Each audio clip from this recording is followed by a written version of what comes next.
तर त्यामध्ये आता तालुका समन्वयक, शहर समन्वयक ह्या निवडी आपल्याला किंवा विभागीय समन्वयक असं खालच्या जिल्हा परिषद लेवलला सुद्धा काही निवडी करणं गरजेचं आहे. कारण ग्राउंड लेवलला झाल्यामुळे तो आपल्याला ती उमेदवारी मिळाली नाही. परंतु साहेब त्यावेळेस सुद्धा प्रयत्न करत होते. आता यावेळेस सन्माननीय आपल्या पक्षाचे पक्षप्रमुख उद्धव साहेब ठाकरे यांनी साहेबांना अंतिम शब्द दिलेला आहे की आम्ही तुम्हाला फायनल उमेदवारी यावेळेस देऊ, तुम्ही कामाला लागा.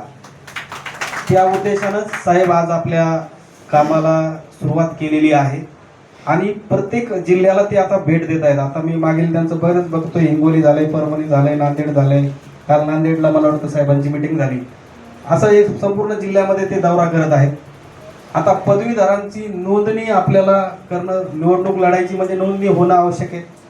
ही नोंदणी करण्यासाठी खरी आज आपली बैठक आहे. मी माझी निवड साहेबांनी जिल्हा समन्वयक म्हणून केलेली आहे.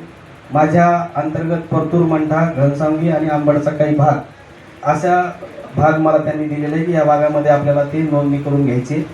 तर त्यामध्ये आता तालुका समन्वयक, शहर समन्वयक ह्या निवडी आपल्याला किंवा विभागीय समन्वयक असं खालच्या जिल्हा परिषद लेवलला सुद्धा काही निवडी करणं गरजेचं आहे.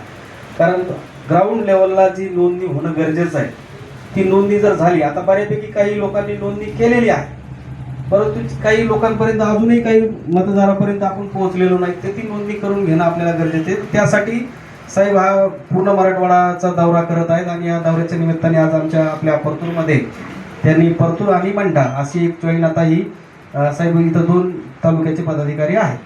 तर या पदाधिकाऱ्याची आपण काही निवड करणार आहोत आणि निवड झाल्याच्या नंतर त्यांना ते फॉर्मही आपल्याकडे साहेबांनी आणलेले आहेत की ते फॉर्म भरून घ्यायचे, त्याची नोंदणी ऑनलाईन कशी करून घ्यायची ते सगळं साहेब आपल्याला मार्गदर्शन थोड्या वेळामध्ये करतील. परंतु आपल्या पक्षाची ताकद ही खूप मोठ्या प्रमाणावर आजही मराठवाड्यामध्ये आहे. नेते कोण गेलं कोण नाही गेलं आता ह्याच्यावर बोलण्यात काही मजा नाही. जे गेले ते कावळे होते, जे राहिले ते मावळे.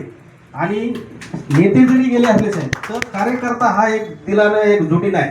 फक्त या कार्यकर्त्याला एक नेतृत्व, एक नेता कोणीतरी समोर पाहिजे.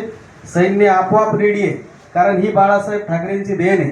ही तळागाळातील शिवसैनिक आजही जिवंत आहे आणि ह्या शिवसैनिक जोपर्यंत ठाकरेंचे विचार राहतील या महाराष्ट्रामध्ये तोपर्यंत ह्या शिवसैनिक डगमगणार नाही. तो ठाकरे घराण्याच्या पाठीशी एकनिष्ठ राहणार आहे. या दृष्टिकोनातून आपण हे सर्व काम करत आहोत आणि जास्तीत जास्त पदवीधर मतदार नोंदणी आपण या आपल्या तालुक्यामध्ये परतूर, मंठा तालुक्यामध्ये करायची आहे. आणि ही नोंदणी जर जास्त झाली तर साहेबांना भविष्यात ते मतदान आपल्याला कामाला येणार आहे. आता काही जवळच्या व्यक्तींना आपल्या नोंदणी जरी केली असली तरी त्यांना कसं कन्व्हिन्स करता येईल